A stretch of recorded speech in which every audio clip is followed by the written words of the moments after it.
Welcome to I'd Play That for $1, powered by the World 1-1 Podcast Network, and sponsored by the loose change you found floating around in the center console of your car that you forgot about. I am, as always, your host, Larry the Bearded Wonder. Joining me this week are my wonderful friends, the Dollar Store crew, Chris John. Hi. Todd Oxtra. Hello. And Kathleen Jansen. Hello. And every week we bring you rapid-fire roundtable reviews of games that we got our cheap, grubby little mitts on for $1 or less and let you know if they're any good or not. So, let's get started. Kathy, what you got this week? So this week I'm going back to a puzzle adventure game that I picked up and completely blew me out of the water, and it is Rime. And highly, highly recommend if you can get your hands on it, get it. This game is basically, it's a single player. You wake up on an island and your job is to explore the island, solve puzzles to proceed to the next area of the island, and there is an underlying story. There's not much else I can say. It's just beautiful. The music, the soundtrack, the island. I don't know how to describe it. It's got very much like a Wind Waker cartoony type aesthetic to it. And Sorta? it feels very much like also like an ancient Greek kind of feel to it as well, along the lines of like not Shadow of the Colossus. What was the other game that was Eco? The one with the dragon and the kid? Oh, The Last Guardian? Yes, The Last Guardian. In a way, it kind of feels like a more cartoon, like, you know how we had Twilight Princess and then Wind Waker? We have The Last Guardian and then Rime. In that way, in the style of the art. But the thing about this game, and I'm exploring this island, and it's a huge island, and you're just solving these puzzles, and I get to what I think is the end, and it's the end of the game, and it's only the first level, and I'm like, what the frick? And so I got to level 2, and then I'm like, I'm done, because the puzzles are challenging. They're not too difficult, but they are a challenge, which is good. But for someone like me who uses walkthroughs when I don't want to really think very hard, I got to the second level. I'm like, I got to do all this again, because I was expecting big reveal. I'm going to find out about this, what's going on, and about this mysterious figure that I've been following, and more, and we're going to have the end story. And no, that was only the first part. And I understand that there's more chapters after that. So I didn't quite finish the game. I got to go back and finish it because it is really a lot of fun. And then I did like that in the second level, the mechanics change a little bit. Now you have to be considering the sun and being in because you're in a desert area. Whereas before you could be out in the open. Now you have to be cautious because there's other elements, which I like that it changes it. So not every world or every level is going to be the same. There's going to be something different. So yes, I stopped, but I do recommend getting into it, and I definitely recommend playing it for $1. It's definitely, if you see it in your on sale, pick it up because it is really a lot. It's a great game to have in your library. Where did you play it? I got it actually. I got it. I believe I got it. Let me double check, but I believe I got it on the Epic Games Store for free. Yeah. Oh, okay. Because I remember when that game was coming out, everybody on Switch was going crazy about this game. Like, oh, this is going to be fantastic. And then it came on Switch, and it was like, did not run well at all on Switch. So I don't know if it was the hardware or whatever. It definitely is. It's a big game. Like I said, that first world just felt huge. Wow. And then to find out that was only the first level, and there's more. So I got it on Epic. So it definitely runs, I think, better on the PC than on a Switch. It probably would run really well on like Xbox and PlayStation because they're stronger, more powerful consoles. Got it. But I still would pick it up. It's a lot of fun. Actually, on that note, I can give you an update because I followed along with some of that when that was all going on. The Switch version, they patched a bunch of it, but they never managed to get it quite perfect. So it's still got some issues, but it's not unplayable by any means. It does actually run pretty respectably on Xbox. But yeah, no, I thought it was a phenomenal game when I played it a few years back. And the underlying story as you're I'm curious. And like I said, I wanted to finish it. I just got like, and then other games. You know how we all are. We play a game and then, oh hey, new game. Like, oh, there goes the new game in front of us. So. Did you play Gris? No, I have it. I did. Rime and Gris are about the same metaphor. Okay. So for those that have played one, you now know what the baseline of what the other's about. Cool. So, but I thought it was very well done. That's also in my library. Huh. Gris is really good. So yeah, but that's my game. Definitely would say Rime, play it for $1. Good call. And Chris, what you got this week? Well, I found another game on Amazon Games for free. It was called The Secret Files Sam Peters. Now, this is a point-and-click adventure game, and that got me a little interested in the game. But as soon as I started the game, that I lost interest immediately. Ooh. It was so bad, like right from the jump, because like the main character, this Sam Peters, is incredibly annoying. Like she's not a likable character at all, and you play as her, and she's like she's so full of herself, and it's like you know they have her, the art style, like they have her like this girl with blonde hair, blue eyes, whatever, and like she's like, yeah, I'm attractive, but I'm also smart too. It's like, okay, I got it. Like you're trying to be, it's bad. Like I couldn't even get past like the first part, and I was like, yeah, I'm done. This is this is probably my shortest review of a game on this channel. But ouch. I will say, hey, I want to get my time back. Wow. Oh, it was bad. I will, but if anyone is interested in playing this game, it is $10 on Steam. But if you have Amazon Games, I believe it's free on there. If you want to give it a shot, by all means, give it a shot. But it was not. Chris, I couldn't even get past the artwork, to be honest. Yeah. I was like, you know what? It's a point and click adventure game. Let me give it a shot because I've liked I grew up on those games, and no, just didn't work. Just did not work for me at all. Oh, ouch. Yeah. Travesty. No clean sweep this week, but no clean sweep. Sorry. Thanks for the warning. I appreciate it. Right. I mean, I'm sure it's going to be somebody's game, and bear in mind that we are not making a universal consensus here for anybody listening. I'm still ready to throw down with Todd over Fez. So I just have one word defense, Larry. Nope. Let's put it this way. The only way I think I will get it is if it's free or somebody gifts it to me. Then I'll play it. I would probably not talk to this person again if they gave me this game. To be fair. Ouch. So all of Chris's enemies. It's pretty easy. It's pretty easy to hate for me to hate you if you give me this game. Yes. Oh, wonderful. All right. Let's see. Todd, what you got? All right. Well, you know what? I'm going to bring up a game that I really, at first blush, when I looked at it, I'm like, I think this is like Plants vs. Zombies, the original game. Ooh. So I'm really intrigued. I loved the first game so much. My son and I bonded over it. Really, he was really young when he just loved that game and continues to still love it this day. And that game is called Star Vikings Forever. It was free on Amazon Prime Gaming, so you might own it already. If you don't, it's $10 on Steam. I think it might even be a mobile game where you can buy it. After playing the game, and the game studio is Rogue Snail, so great studio name.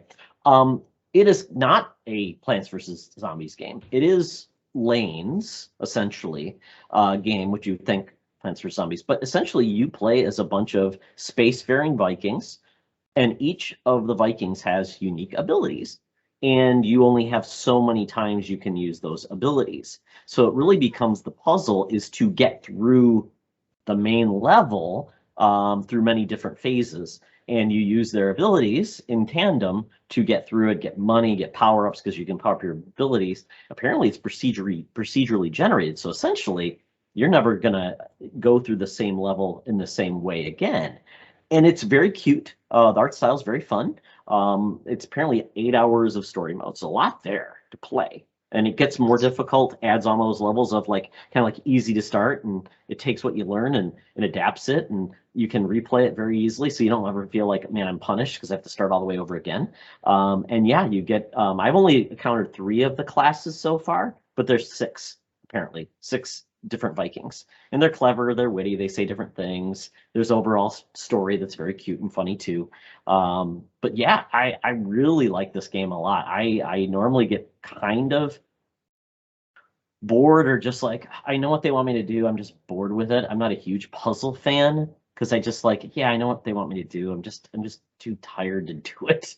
Like, and I just want to punch something after that. So, but this was really cool. I showed my son. He's like, yeah, that's pretty cool as well. So once I get the and I think it would work very well as a mobile game too, because it's once again, it's really just take a turn, you go, you move your guy. So it's nothing intensive or anything. Or it could be a good Switch touchscreen game too. But I played it on PC, so works well with mouse and keyboard too. So definitely check it out. Okay. So who It was this is game by, out of on- curiosity? Rogue Snail. Rogue Snail? Okay, that's right. It slipped right out of my head. I think it snailed I its don't way know out. if they've done any. Yes, I'm not sure if they've actually done anything else. I may look that up really quick and see if they have. They're Let's- from Brazil, actually. It's a remote game studio, actually. So Okay. yeah, so they have another game called Relic Hunters Legend. They have made Relic Hunters. I guess that's their. Well, let me see what other games they've made. Very cute art style though. I like that a lot. They really. Chroma Squad is the other game you might have seen. It's kind of like a Power Rangers type of game. Yeah. Yeah. So there you go. I remember Chroma Squad from a year or two ago when Super Rare did a physical print of Chroma Squad for the Switch. So that was part of their catalog. All right. So final verdict? Oh, I'd play this for $1. Beautiful. All right. Well, to close out, I got my hands on by way of Twitch, because God bless, my Twitch library is just wonderful. Which I think I need to double check and make sure I got this month's games actually. But got my hands on The Messenger, and I love The Messenger. The Messenger's so stupid fun. First and foremost, the Messenger is kind of like getting 2 games in one. Like the first half is very Ninja Gaiden feel. And then you hit this gauntlet right in the middle. And then it switches to like a time travel Metroidvania-ish, where a lot of the interconnectivity comes not only from the map, but also finding time portals to take you from past to future and back again. And some of the changes that happen in that time span allow you to move through areas that you couldn't before. There's, a couple of like mission objectives that involve running into the past and doing something there, and then letting it sit, and then jumping into the future and using the outcome of whatever that was in the future, a couple hundred years forward. And suddenly, the seeds you planted have turned into a tree, and you can now climb up to an area you couldn't get to, type of deal. But beyond that, so the game itself plays wonderfully. It's very tight. It controls great. It's a blast if you like old school gaming at its finest. 2, the music is awesome. Like the soundtrack is absolutely baller front to back. And it's all chiptune-y goodness, but one of the things that really caught me off guard and just made me smile the instant it happened the first time was when I jumped in the water and it all got like muffled and kind of muted, so it sounded underwater. I'm like, God, I love this. But the best part that I was so not ready for, and I remember just about falling out of my seat when it started really leaning into it, but oh my God, it is one of the funniest damn games you will ever play. This game is absolutely hilarious. The writing is just gold. The comedy is all throughout too. Like there's serious bits in there, but man, they write for the lulls, and they get them too. There's a character that kind of follows you around, and sort of a companion character, but he's a complete dick, and he's basically just there to revive you whenever you die. And anytime you die, your game over screen is him making fun of you. Like, yeah, no, I'd be embarrassed too if people were watching me play this and I screwed up like that. Or it's like, yeah, no, you did a great job blocking that fireball with your face. He just rips on you, and it's so great. And then on top of that, because that's not an asshole enough thing for him to do, when he revives you, any of the currency that you'd pick up from killing stuff for the first little bit, he eats all that as payment. Nice. So you've got to pay him back for his services for a little while until he goes away, and you can start earning money for your upgrades and abilities and everything else again. But it just, the design all the way through is executed so well. Visually, it's awesome. One of the cool things too is that when you start time traveling back and forth, when you jump into the future, it goes from being an 8-bit to a 16-bit game, and then back again. And so everything changes along with that too. So, the details, the music actually gets, the quality gets better. They've got more channels to play with the audio is neat. You get more detail on the character. There's just a lot of really cool stuff going on in there. And they actually piece together a really enjoyable story, truth be told. But front to back, phenomenal game. So if you've got it in your library, open it up and start playing. It's fantastic. If you don't, you should definitely get your hands on it. And I can say with absolute confidence that I would play this for $1 or $2 or several dollars, including the many dollars I paid for a physical version as well as the free one that I got from Twitch. Wasn't there another game, Larry, around the same time or that came out after it was very similar to this? Was it Cyber Ninja or something? Yeah, Cyber Shadow. Yeah, because I always confuse the two. Yeah, Cyber Shadow is much more traditional, straightforward Ninja Gaiden. Okay. Messenger is much more experimental in some of what it does, combining the two kind of play styles together. And then again, Messenger is a lot more humor laden than Cyber Shadow. Cyber Shadow is very play it straight. Okay. So I think I may own this one. So I'm intrigued to check it out. Yeah, it's like I said, it's a ball. I went into it. I remember when it was coming out being very excited because, they were advertising that it's got this whole kind of time travel Metroidvania thing with the 8-bit, 16-bit. I was really excited. I was really perplexed when I started playing it the first time because I'm like, where's all that part at? Because the first half of the game is very straight level based and has that very Ninja Gaiden feel to it. And like I said, it's not until the halfway mark where the game really breaks open. But even that front half was still a lot of fun. The writing was good. The action plays great. So, and you're not necessarily, you may not get exactly what you expect in the first half of the game, but you'll likely still really enjoy it. And then when you get to what you were expecting, you're just like, cool, even better. Very cool. So, but we have made the rounds, which means it's time for us to close this out, lock the doors on the dollar store and go home for the week. And we'll be back next week. So I want to say thank you to everybody that tuned in. Thank you to all my friends for coming and hanging out with me. And make sure that you catch us on your favorite podcatcher app, including Good Pods, the best place to podcast. And check out all the other awesome stuff that you can find in the World 1-1 Podcast Network feed as well. And we'll see you all next week here. I'd play that for $1. Peace! Bye. Bye bye.